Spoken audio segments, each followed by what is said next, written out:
Hello, all of you lovely Spurs fans. Welcome back to the Irish Hotspur. We are going to be giving you guys a panel show this evening, and it is going to be about the Doncaster Rovers game, in particular about one certain player who, for whatever reason, has really caused a lot of debate and discussion. That was the case during the watch along yesterday. It was just all Mathys Tel in the chat. No matter how much Dave and I did try to talk about other players, he was the one that was the main attention. And also, even just today, Jay Harris with The Athletic, who, of course, is I believe the resident athletic reporter for Tottenham Hotspur, put out an article today about whether Mathys Tel missed his opportunity to impress Thomas Frank, which we will be discussing today. And then we have some other little bits, maybe a little bit to do with Harry Kane, as well as also the leadership group, which Thomas Frank is postponing and postponing and postponing, almost like as if it's an essay or a group project or something like that, like you were back in high school. But we'll get this thing started. We, of course, have the lovely Shawnee from Spurs Talk Show. We do have Sam hopefully joining us at some point as well. Smash the like button as you get in here. Stop us at any point with a question or something you might disagree with or agree with. And if you do want to support the channel further, you're welcome to become a member. We'll be putting out a members preview tomorrow. And if you want to stop it, especially, with a question or talking point, you're welcome to do it as a super chat. But Shawnee, we're going to make the best use of your time this evening. Thanks for being here with us. First little question is to do with Thomas Frank's postponement of this leadership group. Pedro Porro was the captain, though, yesterday against Doncaster Rover. But when Frank has been asked about the leadership group, he's kind of laughed it off, saying, that he needs to put a big sign up somewhere for him to remember to do it. Do you think it's really a big deal that he's taking so long to, make a decision over this leadership group? Or is this something you actually are kind of worrying about? Definitely not something I'm worrying about. No, not losing sleep. I haven't really got a big take on it, to be honest. I'd forgotten about it as well. I don't know how long this leadership group thing has been a thing in football. Like it used to be. I'm pretty sure back in the day, it used to be like the club captain, and then there'd be like the vice captain or whatever if that guy wasn't playing or something. I don't know. Maybe I'm wrong. Maybe there's always been like a series, like a team of people that are the top. But I see in other clubs that they have like 6 or 7 or sometimes 8 players that are part of the leadership group. And I'm like, that's sort of 80% of the team now. What are we doing? So, I don't know. Like, I don't think it's that important. I guess I would imagine that these things happen sort of naturally anyway. Like I'd imagine in like multilingual kind of communities, if you like, or organizations like what the squad will be, you're going to have their own little cliques where people that sort of, generally speaking, will just hang around with their friends that speak the same language. I don't think it certainly hasn't harmed us at the start of the season, has it? So, no. I think we're seemingly playing a little bit better most of the time, game by game, and there doesn't seem to be any issues that we haven't or that we've heard about that would be resolved by having a leadership group. So, right. Yeah, not having played in a football team, mate. And when I played rugby, we had a leader of the forwards and a leader of the backs, and then there was the captain, and that was it. Yeah. I don't really see the value, but I guess it's important because every other team seems to have them these days. It was almost like long throws, though. Like when long throws weren't around a couple of years ago.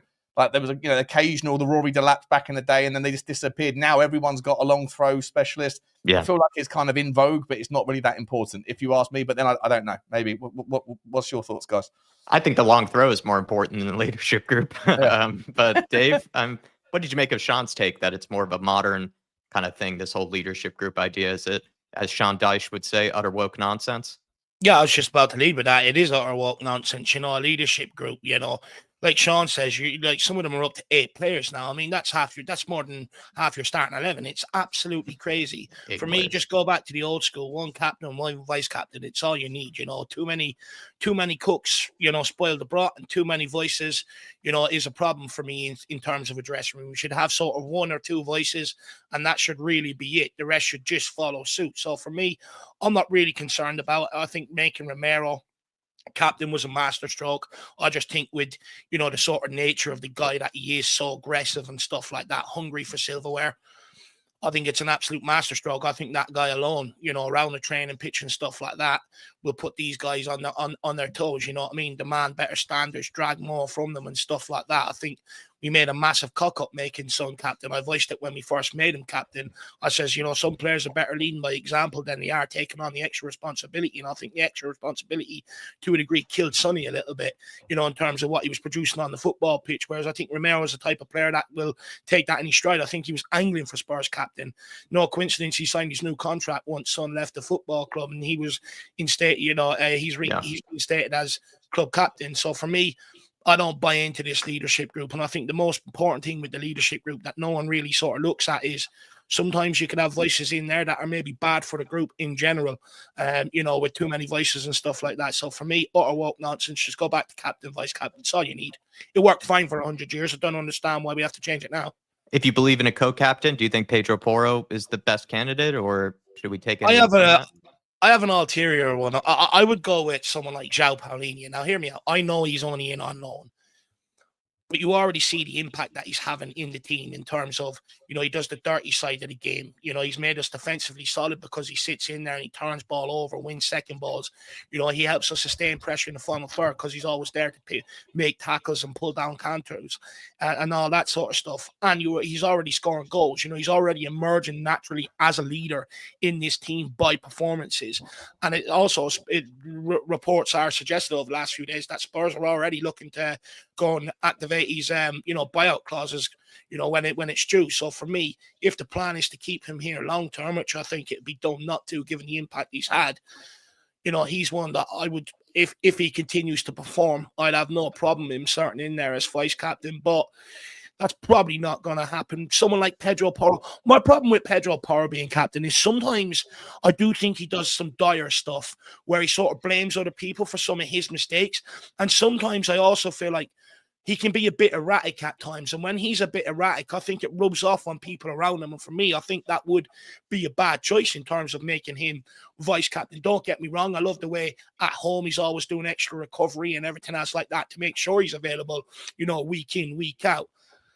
But that's leading by example and stuff. And that's stuff that he can pass on without having that extra responsibility. Maybe you're looking at someone like Bentancur. If you're looking at someone that's going to be a mainstay in the team, maybe Bentancur could probably come in as vice captain. We were told by the journalist that was part of the reason that Bentancur is thinking about staying, is that he was being promised some sort of type of leadership or potentially even captaincy. But I'm not too sure where that's headed or if that's even true at all. But I believe that came out from some of the journalists, maybe towards the end of last season and maybe going into this summer as well. But Sean, just quickly, did you have a preference on a co-captain if you believe in maybe only one or two? I have a preference. I think for me, I don't think Bentancur, he's kind of holding off on a new contract. I also don't even necessarily think he'll be here next year. So I'm not sure if he's the right guy for me. I'm happy with Romero being captain. I think the other kind of candidates, if you're looking for, there's no midfielder apart from Paulinho. I think Dave's probably right. It's a good shout there, especially if we're going to make that one permanent. Comes with the experience. I think he speaks quite a few different languages as well, so not a bad way to communicate, because obviously Romero doesn't speak English very well at all. And after that, I look around the squad and I agree I wouldn't have Vicario. I'm not a fan of Vicario. I think he makes me nervous all the time. After Paulinho, I'm not sure there's any need for Pedro Porro because he also speaks Spanish, and I'm not sure his English is great either. If part of, goes without saying that part of a leadership role would be to communicate, right? So it'd probably be quite handy to have someone that's fluent in English doing to the people that don't necessarily speak Spanish in the squad. And so I think Paulinho, or maybe Dejan Kulusevski. Obviously, I think that's the issue as well. Maybe going back to answer number one, why is it that they keep putting this thing off? Maybe it's because of the amount of time out that like Maddison's facing, and Dejan Kulusevski's not around the club, not been around the club that much, probably doing his own training and stuff. So that's probably part of the thing as well, right? If you make a decision on a leadership group now, when someone that's a good candidate for being a part of it is currently in the the PT room all the time, not really around the squad as much, then it's do you make a decision that includes him or that excludes him accordingly? So either way, if there was a second name, I think probably Paulinho or maybe Kulusevski would be the right option. Sounds like you're in agreement with Dave then on the Paulinho choice, and then you might be right about maybe the guys like Kulusevski and Maddison, just being out for so long that it's not really making it that easy on Thomas Frank to make this decision. It's probably just out of convenience that he picked Pedro Porro as the captain, because Pedro Porro is probably going to play every single game this season like he did last season. He seems to be lined up for another 3,000, 4,000 minute season. So almost out of convenience that you pick him. What was it like? How many minutes? I don't remember him ever having an injury at Tottenham. Like, how long's he been in now? 3.5 years. Yeah. Right. So how many minutes has he played? He must be have played like 95% of available minutes in that time, in that 3.5. Well, he had that period under Conte where it took him a while to settle in, right? So he was kind of dropped and then sort of put back in. But I can't recall any injuries during that period, to be perfectly honest. Maybe he had one or two little things, but I can't remember. The reason why he's always available, and he done an interview about this about a year and a half ago. He sort of, because I remember seeing a video of him, like we were losing games left, right, and center, and everyone else is moaning. This guy's at home bouncing one of these fucking balls off a wall and catching them. Medicine balls. And he done an interview shortly after that, and he spoke about the amount of recovery work he does at home outside of Tottenham and training and stuff like that to make sure that he's in the best possible shape he can be to be on the pitch and be available. It's unbelievable what he goes through. He's a proper athlete. I think that goes a very long way. The recovery sort of methods, as boring as they are, to be honest, coming from experience, they do actually go quite a long way, especially the older and older you get. But let's maybe move things on to Dave's favorite player, and then we'll talk later about Sean's favorite player. Thomas Frank was asked about the possibility of bringing Harry Kane back to Tottenham. He said that he's an unbelievable player who did fantastic for Spurs and is doing fantastic for Bayern Munich. Top player. I think there's a lot of Tottenham fans, including myself, who would like to see Kane back. He said, personally, though, I don't think he will do it right now, if I'm being honest. He'll probably stay in Bayern and continue performing well. He was top scorer last year and won the championship, and he's doing fantastic now. Dave, would you entertain the possibility of Harry Kane returning, or is that, in your mind, just never going to happen? It's a dream. Well, I thought the whole idea to sell Harry Kane was to move on from Harry Kane. Now we're bringing Harry Kane back to fill the void that Harry Kane left. It's absolutely mind-boggling, and it shows how much money we've pissed about with the likes of Solanke, Richarlison, and other people to try and fill that void. Plus, I want an apology from about 60% of the Spurs fan base as well, who ridiculed me at the time when I tried to highlight, how much of an issue it's going to be moving forward for Tottenham Hotspur. But in general, look, when it comes to the whole Harry Kane saga, where is this being made up by journalists, or do you think it's real? Well, this is what I'm trying to gather, and I'll put this out there if there's anyone in the comments now, Shawnee or Jack, I mean, like, where are these reports or rumors coming out of? Are these just because Tottenham need a striker and, Kane, will return to the Premier League one day? They're just putting two and two together, or is there actually any substance behind any of these reports? I think it's probably out of the fact that there's maybe not a whole lot to talk about maybe this week. And then also it's kind of being rumored that he's not, at least at the minute, too content on renewing his contract at Bayern Munich. So there is potentially a release clause there, I think of around £54 million. And so with that, the journalists are then making some big jumps to conclusions that he could leave. And then, they, of course, then would link him with Tottenham Hotspur, because I think we have a special deal lined up there on a return, right, where Spurs can, I think, make the deal easier than other people. On that, look, to be fair, I think the only way Kane sort of returns to Tottenham is if we're in a position to go and challenge for the Premier League. Now that he's winning trophies at Bayern Munich and stuff like that, that's not going to sort of quell the appetite. It's only going to quench it even further. And I reckon if he makes his return to the Premier League, I think it will be to a club, that will be in a position to be able to challenge for the titles. They're all going to be in from all the big clubs. Yes, he has that attachment to Tottenham Hotspur, etc. And, but the thing is, he can come back and break the Premier League record anywhere. You know what I mean? It doesn't just have to be done at Tottenham. So for me, he wouldn't go anywhere else, Dave. He wouldn't go.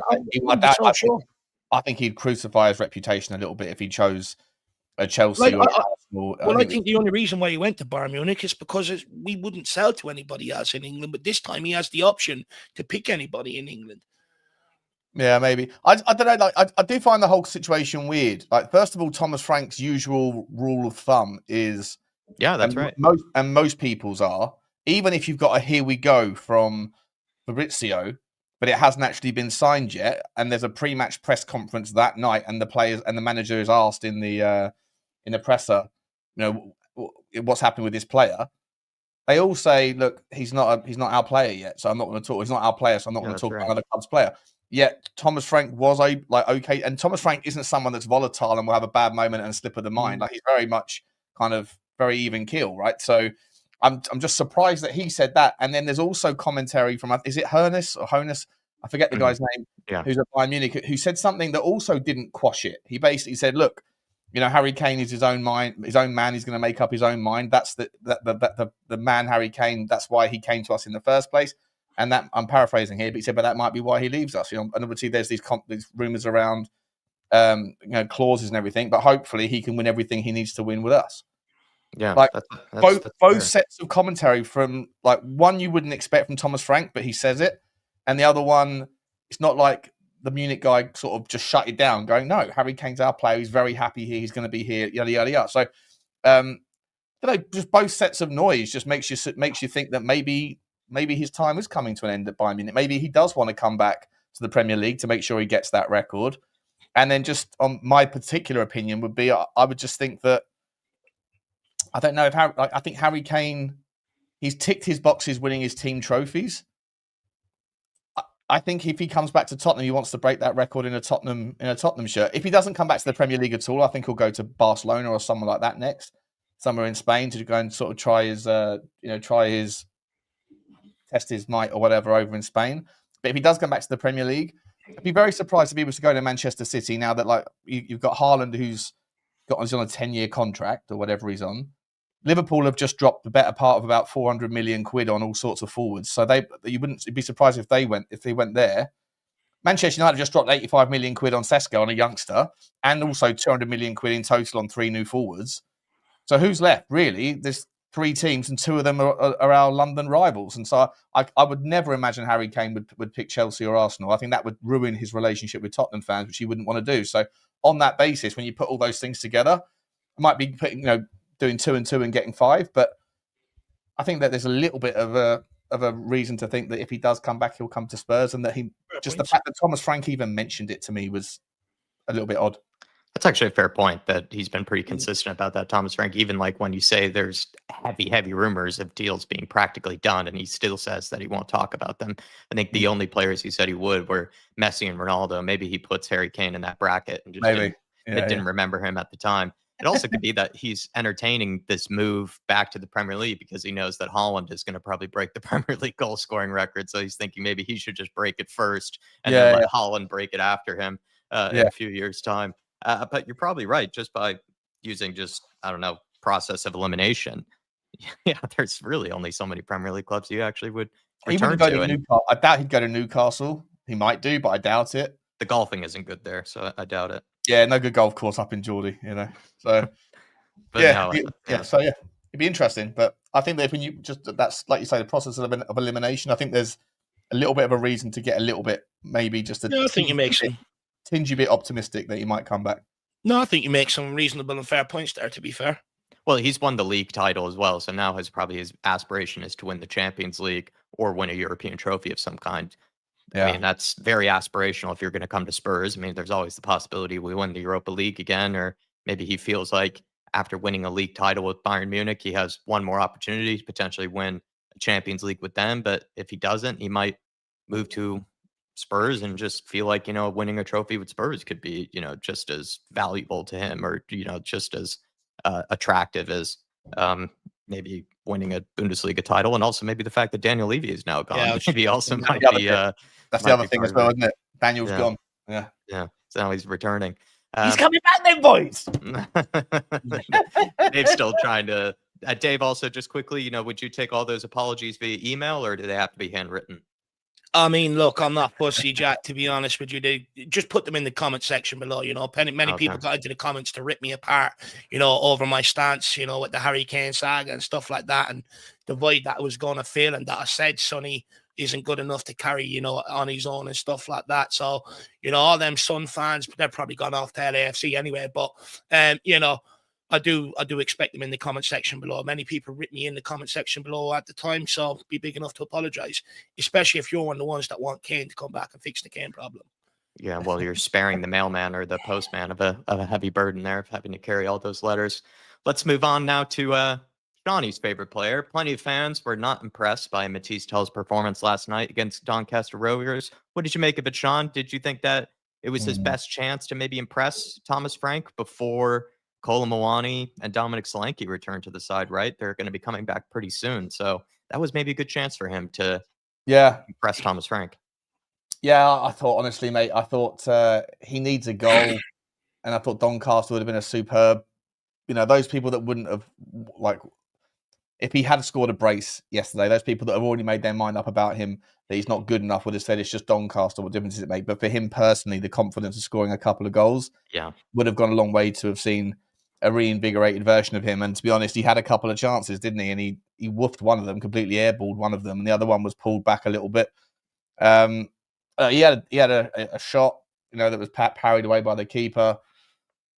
But yeah, it's just not good enough, is it? I'm finding it difficult to defend the guy. Look, he is 20 years old, and I'm sure there is a player in there, but I'm not sure if he's just been a little bit crucified by the fans. And I often say this, that, in my experience in life, people that have this like super confident exterior, it's very rare that they actually are impenetrable, indentable confidence. It's usually a bit of a facade, and they're actually quite vulnerable underneath.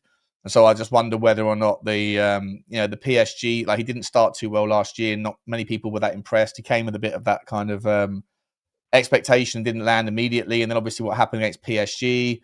Well, first of all, Newcastle United having the one-on-one and missing that. And then the PSG thing, and then the racism and the missed penalty and all those things. And I think he's not an idiot, right? He's going to be on his Instagram and Twitter and stuff. And he can see that most people are kind of saying that he's just not good enough, he's shit, and so I think those things are going to get to you. They'll probably get to you more when you're 20 than you are when you're 30, So, all the hats are off, aren't they? Yeah. I agree with you on the fact that Doncaster Rovers is one of those opponents where probably in Mathys Tel's case, like in terms of fan opinions, you're not going to win too many over, no matter how well you play, really, right? It's kind of a lose-lose in terms of your reputation there. But like you say, for his own confidence, you're spot on. Like, he needed to score for his own confidence. And the fact that he almost would have been better off not getting those chances, because the chances that he did get, the fact that he fluffed at them so majorly, I think probably hurt his stock even more, really, at least with the fan base. But I'm not sure. I mean, Thomas Frank, though, had plenty of praise for him. But I also wonder if that's just Thomas Frank taking the good approach of not bringing much attention to it and not putting him under any more scrutiny and pressure with the fan base. But yeah, Dave, sorry. The thing is, it shows how fine margins football can be, right? And the fine margins between being out of form and in form. He makes a connection with that ball, the one that Brendan Johnson put across. It's in the back of the net. All of a sudden, no one's having these conversations today. One kick of a ball can change, everything moving forward. And that's what I would maybe continue to get into Mathys Tel's ear. One kick of a ball can completely change. But look, in my opinion, to be honest with you, I said from the outset, this is doomed to fail. I think Tottenham have brought in a guy that was never going to be the guy to fill the void that we needed. At the time, we had Solanke and Richarlison both out injured. We needed a guy to come in, hit the ground running, go and score goals. I mean, he wasn't even a regular at Bayern Munich. So how are we ever going to expect this guy to come in here and sort of be the answer to what we needed? Which naturally builds up the frustrations from fans then, over the course of his loan spell last season. Then this season, also the manner of the deal, the way it happened, the amount it was on, it was off, it was on, it was off. I don't think he 100% wanted to come here. I just think at the time we were probably a better, in a better position, in general, club-wise, structure-wise and that, than Man United. And that's why he chose to come here. Then we ended up purchasing him in the summer. And the fact that you took money off the Harry Kane deal to get this guy in puts even more pressure, even more scrutiny on the guy then moving forward. But at the end of the day, I just haven't seen enough from him in general. There's games like last night, he worked hard. Everyone's going, he's worked hard.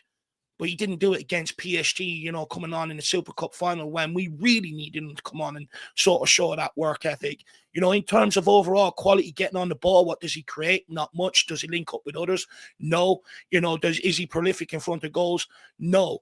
For me, I just think it was a bad deal all around. Sometimes certain players and certain clubs just do not match. Yeah, and I think that's the case. I think that's the case with Mathys Tel and Tottenham Hotspur. I think there was way too much expectation on the kid coming in here in the first place from Tottenham and the fan base. I was out there saying, guys, calm down. This guy is not the solution to the problem. Don't know what you're talking about. He's a baller. He's this, he's that, and everything else. He couldn't even fucking kick a ball last night. That's how much of a baller this guy is. And look, I don't want to go too hard on Mathys Tel because everyone's doing it. I can only imagine myself in his shoes, how much of a lonely place it is to be right now. But at the end of the day, it's just not working out. He's been left out of the Champions League squad, and Frank can fluff it up all he wants by saying, well, someone had to be left out because we've too many foreign players and not enough homegrown players. Okay, but that still doesn't address why Mathys Tel, why not Udabur, why not someone else? So he's clearly being left out for a reason.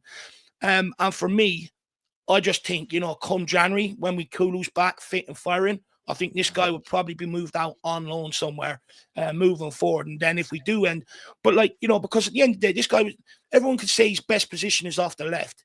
But he wasn't brought in here to be a left winger. He's brought in here to fill the void up front. That's what we identified him to do. And that's obviously what Frank, wants him to do as well. He's played the majority of the games through the middle under Thomas Frank as well. He's just not good enough at this level. And to be honest with you, what's disappointed in me most, it's not like it's a high bar set. It's not like he's trying to oust Harry Kane. He's trying to oust Richarlison and Solanke, who could barely stay fit. But anytime they're fit, they're straight back in there ahead of the guy. And that should tell you a lot of what Postecoglou thought of him, and also what Thomas Frank thinks of him in terms of ability. For me, it was just doomed to fail. I feel sorry for the kid. I would urge him to go and speak to Jed Spence. Jed Spence has been through something similar, brought in, the manager didn't fancy him. It wasn't his signing, sent out on loan. Mathys Tel's probably going to go down the same path. But the Jed Spence is now back in the team, so he can give him words of wisdom, advice. And to be honest with you, if I was Frank, I'd be saying to Spence, take him under your wing for a little while, Do you think that Jed Spence? Sorry to interrupt. Sorry, Dave. Sorry. No, okay. I've got this suspicion that Jed Spence isn't really a like a popular figure. I feel like he keeps a bit of a lone ranger. I don't know why. He said that himself though on the Rio Ferdinand podcast, didn't he? He said he's sort of, he's well aware and he's been burnt by people around him and stuff. He's more like a lonely figure. Yeah, I just every time I see it, I don't think he creates good relationships on the pitch. I think he's very good at what he has to do, one-on-one defensively, that sort of thing. But I've never really seen him forge any kind of chemistry with people that are playing in front of him on the left or on the right. I don't often see him celebrating goals that other players score. I see everyone else running over, and he just sort of does that in the air and then sort of walks back to the center circle. And I'm not saying he's like an unpopular person or not a team player, none of that sort of thing. I'm not saying he's a bad egg. I'm just wondering whether he just flies solo. Operating in a team sport. I also wonder how much of it is because of his journey to the first team. Maybe he just doesn't feel a part of the team or a part of Tottenham 100% yet. Maybe he still feels like he's fighting and got something to prove, and maybe still sort of on the outside. Which I think is a fair point to make. But I do think, Mathys Tel should be going up to Jed Spence, asking how you deal with it. What did you do to get back in the team, etc., etc. I think there's a lot he could learn from someone like Jed Spence. But two more things on Mathys Tel. Like at Bayern Munich, he looked great because he had great players around him. At Tottenham, we don't have such great players. We're asking him to sort of be one of the solutions across our front line. That was never going to work in the first place. But lastly, on Mathys Tel is, everyone goes, he's a young guy, lay off him. He's 20 years of age. There's plenty of other players, in the Premier League, 20, 21 years of age that have shown so much more potential and had so much more impact on games than Mathys Tel. I almost feel like we're going into the Harry Winks round with this guy. I remember Harry Winks would be 24 years of age. People going, he's young though, Dave. Lay off him. He's got a lot to learn. I'm like, the guy's 4 years of age. He's got 6 years left at the top level. What do you mean lay off him? And I just feel like we're almost getting into that round with Mathys Tel. It's okay to say he's not good enough. He's not producing at the minute. But, I just think I'm just not convinced that he's going to make it at Tottenham. I'm not sure the matchup is right there. It could be also that he has so many other young players to compete with. So it's not like he's the only young guy at Tottenham. So we have other case examples of people to compare him to, the Mikey Moores of the world. Of course, we just saw Williams Barnett come on off the bench. There's people that are going for his spot. He's even directly competing with Wilson Odebear, right, who's of a similar age right now. So it's not like he's the only young guy in the team right now. His spot could easily be taken by someone else at the minute. I do feel like, Sean, though, that last night he sort of struck me of a guy that was so desperate to score that that's almost ended up being his own downfall in last night's performance, because the fact that he did whiff at those 2 chances, you would think like someone who's probably maybe not as desperate would just make contact with the ball. Doesn't have to be the sweetest contact. Don't have to absolutely just lace through it. Just make sure that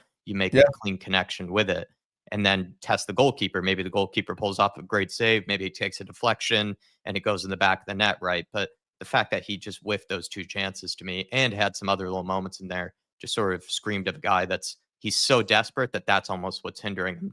I'm not even saying that's his own fault. It's just that's the headspace that he's in right now. It's almost like he's swinging for the fences, if I were to use a very Yank term at the minute, to be honest. But the other thing, like Dave mentioned, though, is I feel like the timing of the deal and just the manner in which he was brought into the club, I just don't think has really helped him. He was brought in to relieve the attack when the attack was really faltering under Ange, because he had Richarlison out, Solanke out. So in a way, he kind of had to hit the ground running. That felt pretty unfair to the guy.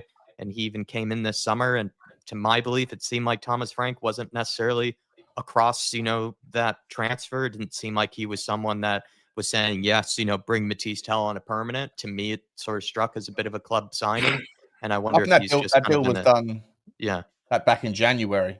And you have to remember back in January, on January the 30th, when we were linked with him, and everyone got excited for 5 minutes. And then he was going to go to Manchester United and he turned us down. And then everyone was losing their minds. Typical Spursy, you've messed up this Tel thing.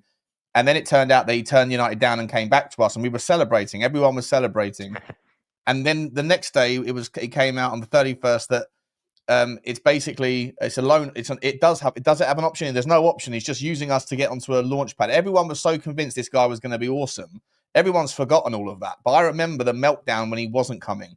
And then the meltdown, and then the melt up when he was, and then the meltdown again when it turned out that the option that we got was only basically pending on his willingness to stay. And then on February the 2nd or February the 1st, Ange Postecoglou being asked, everyone's concerned, is he going to be a Tottenham player next year? And he said, yeah, he's going to be a Tottenham player next year. And then everyone's happy again. So everybody in the fan base was sort of behind the transfer. Not me. Oh, okay. Well, a lot of people in the fan base were behind the transfer initially, and then obviously what we saw, like you say, Jack, correctly, playing in a team that was going downhill, he was the only person that was trying. And then it comes around to June, and it feels like if it was after winning or July, whatever, when the deal was made, if it was down to him basically saying, do I want to come here or otherwise, he said yes, then the deal was triggered at the price point that was agreed back in January, which for most people at the time, including everyone at Tottenham Hotspur, were thinking about this kid coming out of Bayern Munich. Maybe it's Harrods Tupperware, right, where the brand of the football club, and he was hot property. Everyone thought that, but it hasn't worked out thus far. And like we said, all the little things that have gone wrong, plus being dropped from the Champions League. And Jack, I completely agree with you regarding trying too much, right? You look at somebody else in the forward line, a different forward option like Brennan Johnson, who doesn't seem like he tries at all, doesn't seem like he cares at all. And that's probably one of the parts of why he does so well with his goal scoring output, because he's not someone that's, thinking too much about it. It's all just, wow, whatever. And I'll stick another one away then, But, just quickly, the only reason I mentioned Jed Spence then was because, the idea around putting his arm around someone, taking him under his wing, sort of like what Bergvall had done with Kulusevski did to Bergvall. But if Jed Spence isn't that sort of guy where he wants to be, have close relationships with people, and again, I don't know if that's the case, but that's the impression that I've always picked up from everything I've read and seen and just observed with him, then maybe that's not necessarily something that Jed Spence would want to take on. Maybe in a year's time, we'll see Mathys Tel on Rio Ferdinand's podcast because he's doing so much better. Ian Ferguson, though, I'll take a couple of comments here. And if you guys want to respond to any of these, you're welcome to do so. Ian Ferguson saying, Tel was set up to fail. Incredibly unfair to him. He didn't demand the transfer fee. He's also 19 to 20 years old. Guy can't catch a break. We also had King Hoddle saying, we should be mindful that the likes of Tel and Gray are young players, and we are judging them by the same standards as established players. They will not peak for several years, and this isn't their fault. both of them came in for big transfer fees, I which would- I think doesn't necessarily help them. But it's also kind of how it is, I think, when you come into a Tottenham Hotspur team. It is kind of the gamble that you take when you go to a massive club, really. Like, you just get judged sometimes a bit more, quickly, harshly, however you want to put it, Well- than if you went to a mid-table La Liga side or something like that. But this is all hindsight. No one was saying this bar me, when the deal was coming about. Everyone was saying this guy's the answer, this guy's the solution. Now all of a sudden, because he's not good enough, the pivot is he's still young, he's got time to develop. Look, Archie Gray, no, I don't think it is his fault. He played so many games out of position last season, etc., etc. Mathys Tel, I pulled him up early on it last season, and he continued this same narrative against PSG. When we had Richarlison and Slanky up front, even though things weren't going well, they ran their fucking bollocks off. Mathys Tel didn't. And for me, that's the massive difference. How much does he badly want it? Is that hunger there? I'm not sure he has a love for the game at Tottenham Hotspur, to be quite frank. And I question, does he even really want to be here? The amount of convincing and all we had to do to try and get him here in the first place, I'm not sure he actually wants to be here. I believe he's better, or in his mind, he thinks he's better than Tottenham Hotspur, and he'll probably get a move, and get another chance at one of these other big clubs where he feels like he belongs. But I'm sorry, it is Mathys Tel's fault. Hard work doesn't cost anything. You either want to do it or you don't. And if you're not willing to put in the hard work, things can go very wrong very quickly. And it's a very slippery path. And I think that's something that Mathys Tel has been learning. Do you kind of make the case of Tel was one of the very few players that looked like he was putting in some effort in the league last season, despite what you're saying, Dave? Or Sean, welcome to come in on this. Do you think he was someone that actually showed the effort last season? I do. Yeah, I think in You the mentioned that. final few months, I think he's. I think he tried in a team that no one else seemed to care about the Premier League. You say that when he played up front and he was doing the press and work with Slanky and Richarlison, it was night and day. Teams found it so much easier, to play through us than when Richarlison and Slanky were there chasing the back four, chasing the goalkeeper. Mathys Tel didn't really want to do that a lot of times last year, and that's why as soon as one of them were back, they were straight in ahead of him. He played off the left most of the time last year, though, didn't he? No, he played some games in the middle when he first arrived down the middle. Did he? Oh, maybe, I guess against Aston Villa, I think And he's played his games up front this season, and again, I don't like him in the 9. I definitely don't like him in the 9. But again, I think he's an inside forward. I don't think he's a left winger of what we would want a left winger to be. He's not a cut. If you want a template or duplicate, like a Kudus type of winger, he's not that guy. If you want a winger that's going to be like a Xavi Simons that cuts in and things, I don't think he's that sort of guy, really. And if you, I don't know. What is he good at? Well, I think he's got a great first touch. I think he is quite physical for his size. I think he does have pace, and I think I haven't seen it in a Tottenham shirt, but I've certainly seen it in a French under-21 teams. He can strike the ball very cleanly off of both feet, in and around the edge of the box. So that's why I think he's more of an inside forward than he is something else, than he is anything else, which is obviously a sort of role that we don't really play. And those techniques that you see in the French under-21 teams, I see people saying, "Oh, he does it for the French under-21. It's irrelevant." It isn't irrelevant because the technique is what you're looking for, not the standard of play, right? If you could strike the ball cleanly with both feet and put it in top bins in the same game, one with your left, one with your right, I think that shows you that there is a talent there. It's about harnessing and putting him in the environment in which he can play to his best strengths. I agree with that, Sean, but you also have to navigate the talent he's playing against compared to the talent he's going to be playing against for Tottenham Hotspur. It's night and day. I hear you. Oh, no, I hear you. I hear you on that. I hear you on that point. He's not going to have as much time, or whatever, in the Premier League. I totally get all that. The physicality and the pace, 100%. I'm just saying that when people ask me the question, what is he good at? I think it's incredibly harsh. I think he's technically he's a gifted footballer. He's got a great first touch. I think he is strong for his size. I think he does have a good pace, does have a good energy, and he does have a good work rate. I think his footballing IQ needs a lot of work. And I think that his finishing needs a lot of work in general. Always, and the confidence thing is a part of that problem at the moment. I don't know what the solution is with him. I think if you send him out on loan in January or in June, I don't think he'll want to come back to Tottenham.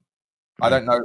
I think part of the problem is I don't think he feels accepted, welcomed, wanted by the fan base, and that's going to, like you said, Dave, I think in the first answer, I think that is a challenge to solve, because for whatever reason, Tottenham fans have decided that and not without reason, right? He does have it. There is an expectation of output. There is an expectation of effort, of quality, all those things.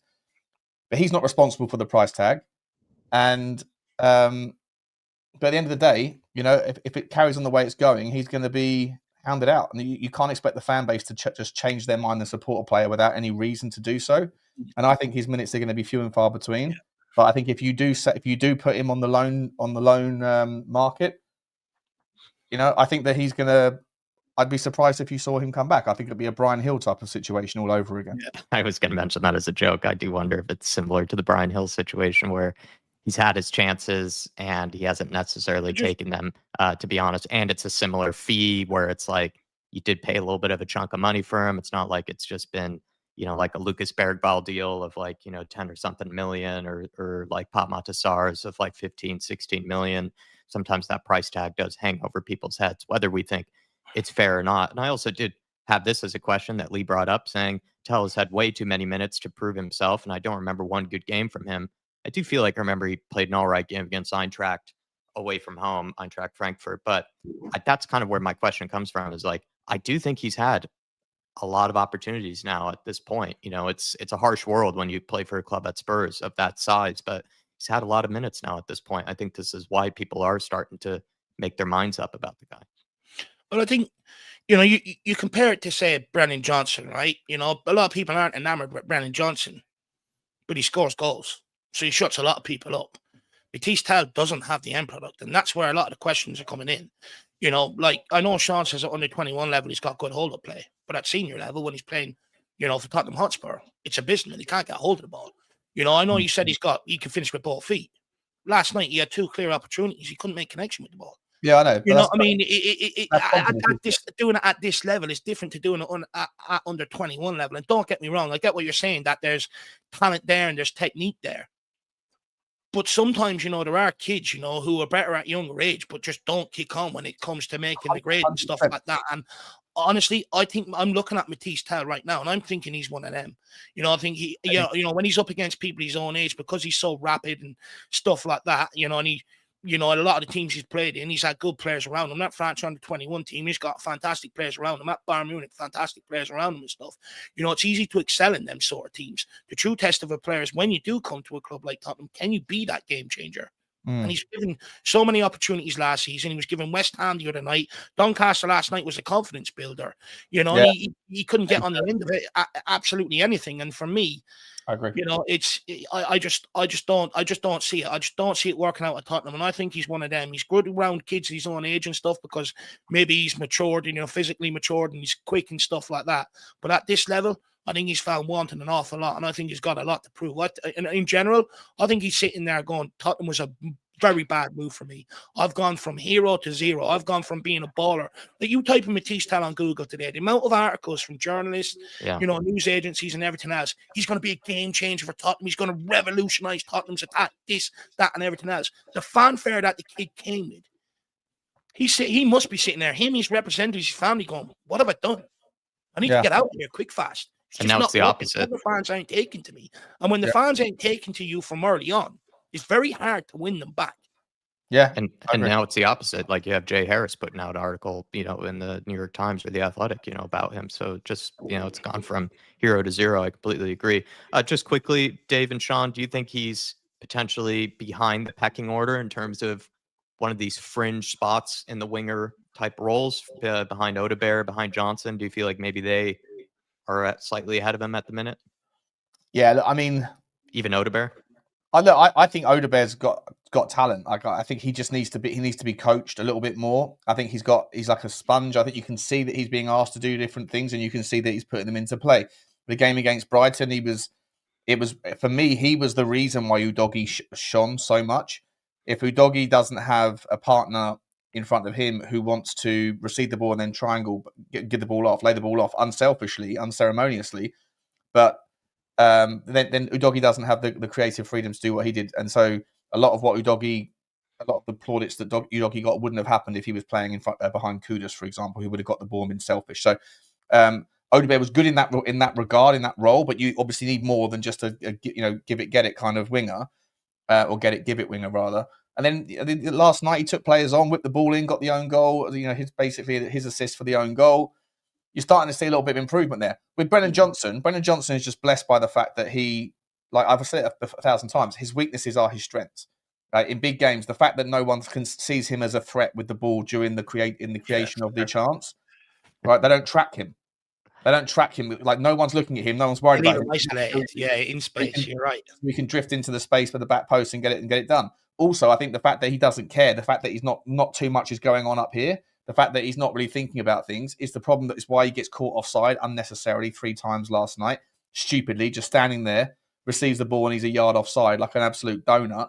But it's also that lack of, I think, thought process, that lack of care, that lack of give a shit that also allows him to, when he does get through, he's not going to, stuff his lines sort of thing, because he's just sort of, some would call it cool, calm and collected. Other people would say just like carefree, but whatever. I think those, like, his weaknesses of his personality are his strengths. If he wasn't scoring goals, then to answer your question, Jack, directly, sorry, I'm rambling here. No. Mathys Tel would be ahead of him in the pecking order on input. But the fact that he has the output, obviously Brennan Johnson's ahead of him in the pecking order. In fact, I would probably sit there and say we should try Brennan Johnson in the 9 more often, because he doesn't do the things that you want from a winger, but he can do some of the things in certain styles, certain strategies, certain structures where he, in the 9. But yeah, I think Odebear's ahead of Tel in the pecking order. But we desperately need a better left winger in January anyway. So hopefully it's a moot point in a few months' time. Well, I do think that, the point I've brought up in the title here, and like I think the reason I brought it up is like with Solanke coming back, with Kolomowani, hopefully this dead leg isn't like a 3-month injury or something like someone joked in the chat. If these two are coming back, you already have then a lot of competition at striker that you just don't see Mathys Tel getting minutes in. And then on the left wing at the minute, like it's between him, Johnson, Odebear. Odebear seems to be slightly ahead of him in the pecking order. Johnson, you would imagine, is as well, for the fact that he does, like Sean has stated, and plenty of us have said before, he does find a way to score goals and contribute in that manner. It's like I agree with Sean that I don't think the fans' opinions would not have changed really last night, regardless of what he did. But for Thomas Frank as the manager, I think that was his chance to try to show something to potentially be picked again sometime soon. Right now, I could be wrong, because Thomas Frank has done a lot of rotation, but I don't see him being picked, for an important game anytime soon. Really, I think it will be more likely a Johnson or an Odebear. And like you said, Dave, when Kulusevski comes back, even more competition for the kid. So I think that was a big chance for him with Thomas Frank. No, I 100% agree. Fans can sit here and say, you got to keep giving him games. At the end of the day, games like last night is where you earn the trust of the manager. Wilson Odeberg, got an assist in last night's game. So if the manager's looking for someone to change a game next time off the bench, and it's Mathys Tel or Odebear, he's going to turn to Odebear, because Odebear is putting up numbers. Mathys Tel isn't. And it's all about earning trust of managers, regardless of what our opinions are, what we think, whether he's good, useless, supreme talent. It doesn't matter. At the end of the day, it's all about, do you have the trust of the manager? The fact that he's been left out of the Champions League squad, don't forget, when Kulu comes back in January, we're probably going to have to add him in, Dragusin in there as well. So, it's less chance there's no chance of him getting back in that squad in January, which means then he's going to be more or less surplus to requirements in that regard. And I think Mathys Tel will be looking at it and realize, I need to get out of here in January. World Cup year, stuff like that. I ain't sitting around here, for the next couple of months, in reserves for Tottenham Hotspur. No way. So for me, I do think you'll see something come up with him, in January. In terms of Odebear, look, Odebear, like, massive difference, right? Odebear got on the ball last night against the fullback, skinned him, put the ball across the box, in a good position, ultimately got the own goal off the back of it. Mathys Tel had the ball in a similar position. All he had to do was complete a 5-yard pass to Odebear last night. He was in. He passed it behind him. And it's shit like that I just don't buy. If you can't make that pass, what chance have you got? That's not a confidence issue. That's just careless. Oh, well, or just completely just devoid, of any sort of belief or, ability at the minute. Sushant Pusal saying big up from Manhattan, love from East London. Huge shout out to my brother Dave and Jack, and nice to see you, Sean, as well. Thank you for the love, Sushant, and Destiny 5 as well, saying smash the like buttons and sub. It's been a good show. We're wrapping things up here. I only have, if we have time for, one final little question here, and just because it's something that I have heard mentioned, I think it was by Sam, who of course is missing today, but I think, plenty of people have brought this up. I'm not too sure if I agree with it, but just to maybe get Sean's opinion on it while we still have him. Plenty of Spurs fans have remarked that we haven't seen any great attacking performances from Spurs yet. Would you agree with that, Sean? Have Spurs failed to impress you going forward in games? And is that down to Thomas Frank? I would agree with it.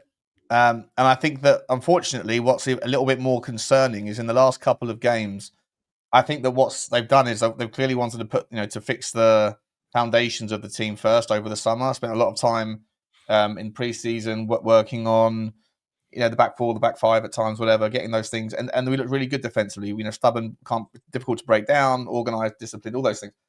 But that comes at a consequence, right? You haven't got enough time on the training ground to be able to do everything. Rome wasn't built in a day. So yada, yada, yada. You end up sort of, having a bit of a lack of creativity that's demonstrated by the lack of minutes on the training ground to fix that side of it. So they go after like set pieces and things. That's the way we can get some incremental improvements in the output of the team, whilst also fixing the back line. In the last couple of games, in Doncaster and Brighton, I've seen a very much a higher line and a shift towards doing a bit more creativity stuff. I don't really think it's worked that well.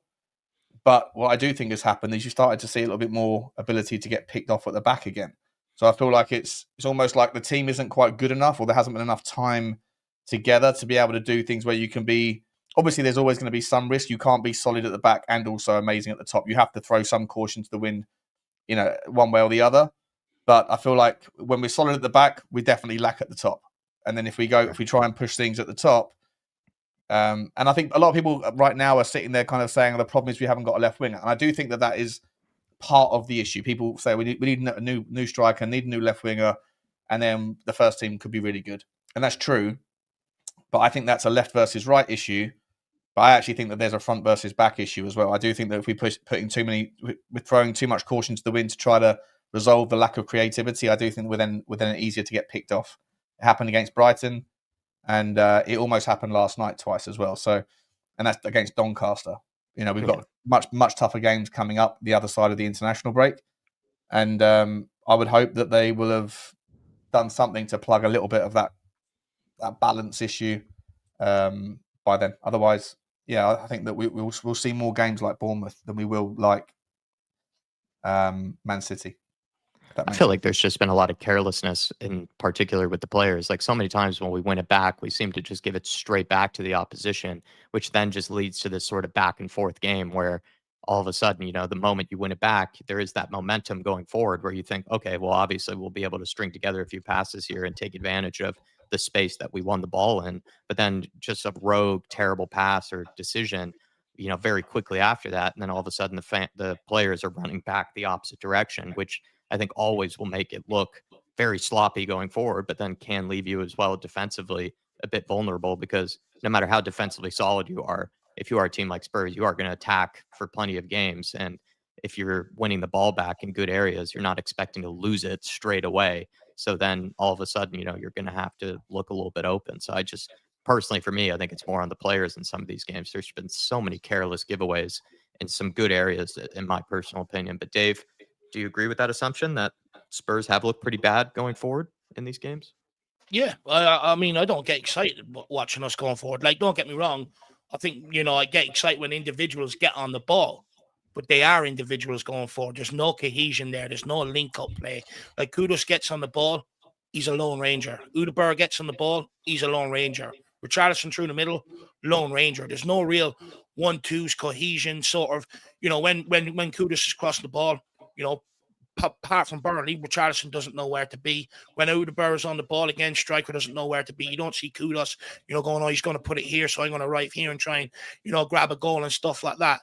It's all just we're relying on players getting on the ball, driving at their fullbacks and sort of doing solo things. And that's the big problem for me. But, we brought in Simmons, we brought in Mawani. It's going to take a little bit of time for Thomas Frank to be able to integrate them, and sort of revolutionize this attack. Because right now, bar Xavi Simmons, we are still sort of relying on the dregs of last year's attack, who weren't good enough last year. And at the end of the day, I don't think we could sit here like last year and say, oh, they're not coached properly. Same problems are sort of happening this year. At some point, and Thomas Frank was regarded as a great coach, great tactician, everything else. At some point, you got to then look at the individual and go, well, just maybe it's the individual. Maybe he's just not good enough. For instance, Richarlison. One day he's absolutely great. He does things you don't expect. The next day, the ball, he's so frustrating. He's falling around. The ball's bouncing off him everywhere. But to Sean's point, when he does have days like that, you don't really see any midfielders getting close, trying to pick up the breaking ball or, second balls and stuff like that. They're sitting so far back usually some of the times, so there's a clear disconnect between the attack and the midfield as well, in my opinion. A lot of what you see, like, for instance, last night relied on an own goal. Brighton relied on an own goal and a ball ricocheting around, that Richarlison tried his best to miss. Villarreal relied on an own goal. It's not good enough going forward. It's very lackluster. It's very underwhelming. Like, Kudos gets into dangerous positions. There's no one there, like, really making runs or pulling back, looking for the pass or stuff like that. Udebur makes good runs. Again, no one really there. Johnson relies on other people's work. Richarlison doesn't link up with anybody. It's impossible right now. We need Mawani to get fit. We need Simmons to get about 5-10 games under his belt to start cooking. To be honest with you, we need Kudu back to slot in as well. It's, maybe on the left-hand side, in and out from Mawani. But right now, we just don't have the options. Frank said it, sort of in his pre-match build-up to the Brighton game. He was sort of asked about, and he said, look, right now, I'm still using a lot of players from last year. You know what I mean? And, some of our better players, they've been out injured. So until he gets time with these guys on the field, it's going to take time. Look, when everyone's fit, there's enough there to make a half-decent forward line. But it's just about getting the right blend fit together that we can put them out there, and then we'll start cooking. Unfortunately, on this one, I do think Frank is the right guy to fix it. We've seen what he's done with Embuemo, Tony's, Wiesas, and what he's turned them into. He's the right guy to fix it. It's going to take time. We do have to let Shawnee go, though. Sean, thank you so much for being on with us tonight, sir. Big up, Shawnee. Thanks, guys. Appreciate you all. Love you guys. Love the chat. Appreciate it, man. Appreciate it, man. Have a good evening. Cheers, mate. Please, everybody, go subscribe over to Sean's channel. He's taking the time out of his evening to be here with us. But there was only so much that we really had to chat about. It really was, unfortunately, like, I really do mean it, unfortunately, kind of the main talking point really was Tel potentially missing that opportunity, because looking around the Spurs news and headlines, he's the one that, like I say, unfortunately was kind of pretty much the poster of it. And these potentially, in my opinion, slightly made up Harry Kane rumors as well that Thomas Frank was being asked about. In terms of tomorrow, we'll be doing members preview, getting ready for the Wolves game on Saturday. But Dave, any final things that I'm missing, or any final things? Yeah, to come full circle, we probably need Harry Kane back. We just need that presence up front that can finish off a lot of the moves that, will finish off a lot of Kudos's work, Odebur's work, Simmons' work. We're just missing that guy up front to really sort of bring it together and finish it off. Kane was great at hold-up play, could get turned, play others in. I mean, he's probably the guy we really need back here to really sort of get this attack going and sparking again. But guys, it was great to see you all this evening, and we'll be back tomorrow. Yeah, and like I said, Tyler, there wasn't really a whole lot already, and we didn't have Sam, unfortunately, to join us for this one to get his opinions and thoughts on it either. I mean, this is just something to end off with that Skunkworks says we haven't really had any great all-around performances as of yet. This is where I kind of do give Thomas Frank some credit here, where I do feel like certain games like Man City, PSG, I think we've forgotten about. I thought those were excellent performances, but he has been finding different ways, it feels like, to be able to just get results. It's not, just banking on the idea that we are just going to be able to play this amazing attack-minded sort of style. Like, he's banking on the fact that we're not going to concede too many, which means you're always technically in the game.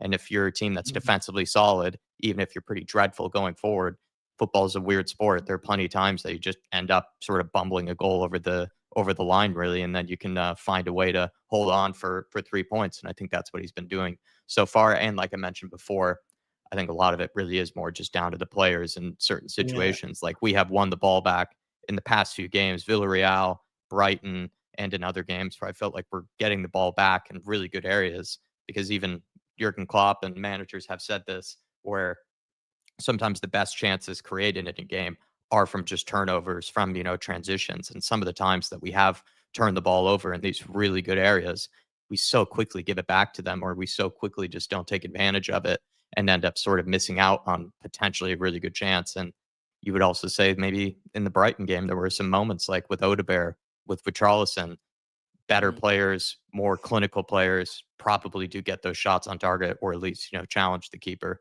a little bit more, in my opinion, which is just down to a lack of quality up front as well. So I think it's not necessarily, I always think, just manager tactics for the reason why a team might not be that great. going forward. But that's just my takes on things. Everyone's welcome to disagree or feel differently, and maybe we'll chat a little bit more about it tomorrow in the members preview. Thank you all. Appreciate you guys being here with us.